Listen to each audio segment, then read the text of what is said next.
அண்ணன் திருமாவளவன் அவர்கள் முதலமைச்சர் ஐயாவை போய் சந்திக்கிறாங்க. சந்திங்க. முதலமைச்சரை சந்திச்சு என்ன சொல்றாங்க?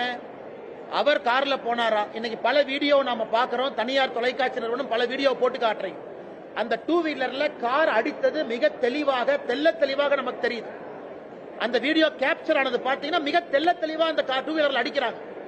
அதெல்லாம் மறைச்சிட்டு இன்னைக்கு அண்ணன் திருமாவளவன் அவர்கள் ஸ்டாலின் அவங்களை போய் பார்த்து இது எப்படி இருக்குன்னா இவர்களை காப்பாற்றிக் கொள்வதற்காக ஆட்சி நடக்குது.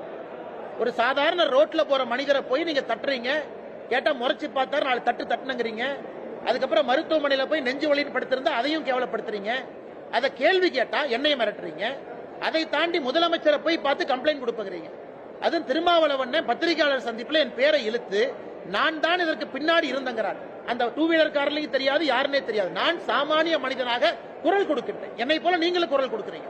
அதனால் திருமாவளவன் அவர்கள் இதெல்லாம் விட்டுட்டு நாகரிகமான அரசியலுக்கு வரணும்.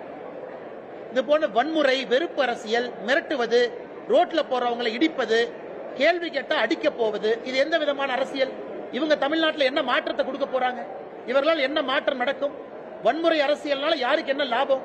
அதனால அதற்கெல்லாம் நாங்கள் பயப்பட போவது கிடையாது. உங்களுக்கு தெரியும், அண்ணாமலை பொறுத்த வரைக்கும் ஒரு அடி அடிச்சா 2 அடி கொடுக்குறாள்.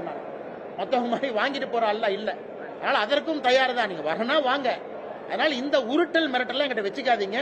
இதையெல்லாம் பார்த்து காவல்துறை அதிகாரியாக இருந்து அரசியலுக்கு வந்திருக்கேன். பல ரவுடிகளை டீல் பண்ணிருக்கேன். இந்த வேலையில என்கிட்ட வச்சுக்கூடாது.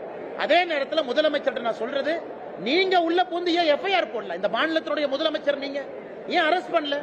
மிக தெளிவாக ரோட்ல வன்முறை நடந்திருக்கு. உங்களுடைய கூட்டணி கட்சியை சார்ந்தவங்க எம்பி கார்ல இருக்காரு, அவர் இறங்குறாரு, சுத்தி அத்தனை பேர் இருக்காங்க. அப்ப முதலமைச்சர் அவர்கள் சாமானிய மனிதனுக்கு ஒரு பாதுகாப்பு கொடுக்க முடியலனா காவல்துறையினுடைய அமைச்சராக இருக்கக்கூடிய மு.க. ஸ்டாலின் அவர்கள் அந்த பதவியில் உட்காரணுமா?